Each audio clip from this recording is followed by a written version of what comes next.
তুমি কি কখনো ভেবেছ হয়তো এই মুহূর্তেই তোমার আরেকটা রূপ অন্য কোথাও একই শ্বাস নিচ্ছে?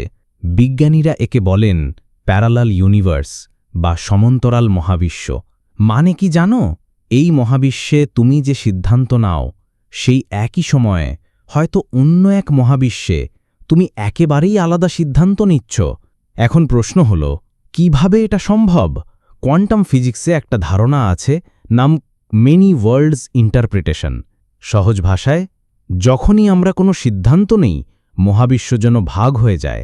একদিকে তুমি প্রথম সিদ্ধান্ত নিলে, অন্যদিকে তুমি দ্বিতীয় সিদ্ধান্ত নিলে। এভাবে অসংখ্য সমান্তরাল মহাবিশ্ব জন্ম নেয়। ভাবো তো, এই মহাবিশ্বে তুমি হয়তো সাধারণ মানুষ, কিন্তু অন্য কোনো সমান্তরাল মহাবিশ্বে তুমি হয়তো বিশ্ববিখ্যাত বিজ্ঞানী।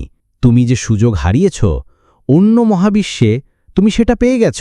কিন্তু প্রশ্ন থেকে যায়, আমরা কি সত্যিই সেই অন্য মহাবিশ্বগুলোতে প্রবেশ করতে পারব? কিছু বিজ্ঞানী বলেন, আমরা হয়তো কখনোই সরাসরি দেখতে পারব না, কারণ প্রতিটি মহাবিশ্ব আলাদা টাইমলাইন বা আলাদা বাস্তবতার মধ্যে থাকে। তারা একে অপরকে ছুঁতে পারে না। তবে কিছু তত্ত্ব আছে যেখানে বলা হয় ব্ল্যাক হোল বা ওয়ার্ম হোলের মাধ্যমে হয়তো সংযোগ ঘটতে পারে। ধরো, একদিন যদি প্রমাণ হয় আমরা সত্যিই সমান্তরাল মহাবিশ্বে যেতে পারি, তাহলে কি হবে? তুমি কি তোমার অন্য রূপের সাথে দেখা করতে চাইবে? সমান্তরাল মহাবিশ্বের ধারণা আমাদের শেখায় আমাদের জীবনের প্রতিটি সিদ্ধান্তের অসীম সম্ভাবনা আছে। আজ তুমি যা হারিয়েছ, হয়তো অন্য কোথাও সেটা রয়ে গেছে।